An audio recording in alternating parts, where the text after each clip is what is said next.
Shalom, je suis la chanteuse de l'Assemblée des rachetés de l'Éternel.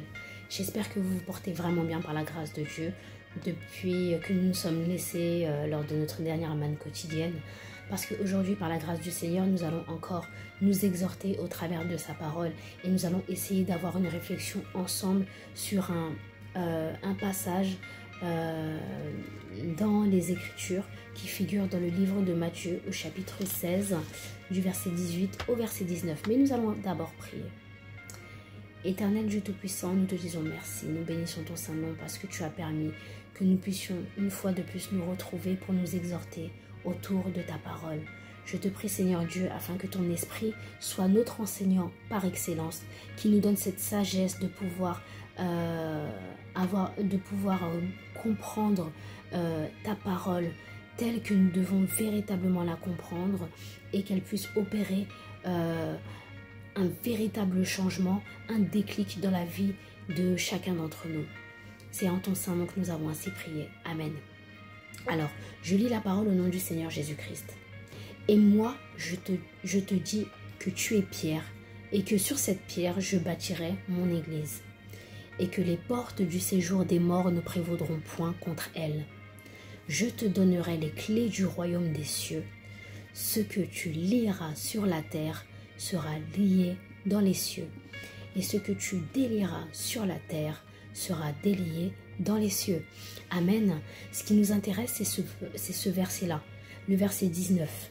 Cette partie qui dit « Ce que tu lieras sur la terre sera lié dans les cieux, et ce que tu délieras sur la terre sera délié dans les cieux. » Alors, pour moi, c'est vraiment formidable parce qu'aujourd'hui, j'ai vraiment l'impression d'avoir compris ce verset tout autrement. Parce que je pense que comme moi, hein, vous avez déjà été amené à lire ce verset ou pas. Mais en tout cas, moi, aujourd'hui, ça m'a fait réaliser clairement l'étendue, si je peux dire ça comme ça, l'étendue de notre identité en Christ, à nous qui sommes enfants de Dieu. Clairement, là, le Seigneur dit qu'il choisit de faire de Pierre son temple. Donc, il choisit nous, en tant que disciples, il nous choisit pour faire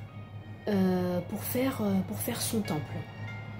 Et nous savons que là où réside la présence de Dieu, en fait, il n'y a rien qui vient stopper, il n'y a rien qui peut résister à la présence de Dieu.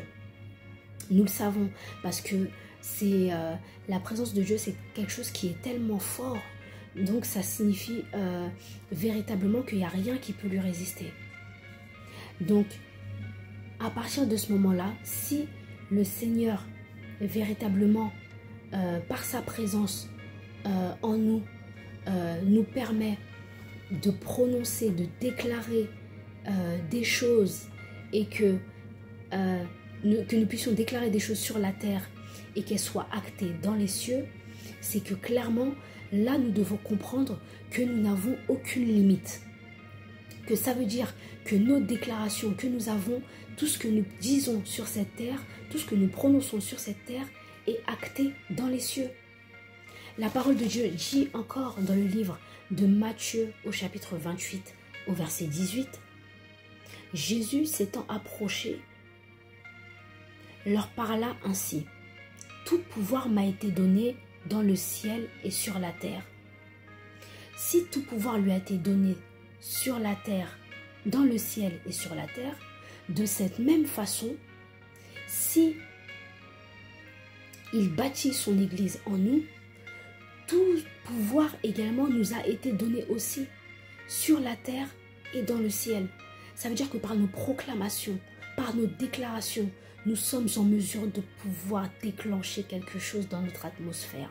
Nous sommes en mesure de pouvoir dire à cette montagne de se déplacer et elle se déplacera de façon immédiate, de façon instantanée. Parce que souvenez-vous que c'est ce que Josué a fait lorsqu'il était en pleine bataille, en plein combat. Il a ordonné au soleil de s'arrêter tant qu'il n'avait pas achevé son combat. Et ça a été acté de façon immédiate. Parce que la parole de Dieu nous dit que jusqu'à la fin de cette bataille, Josué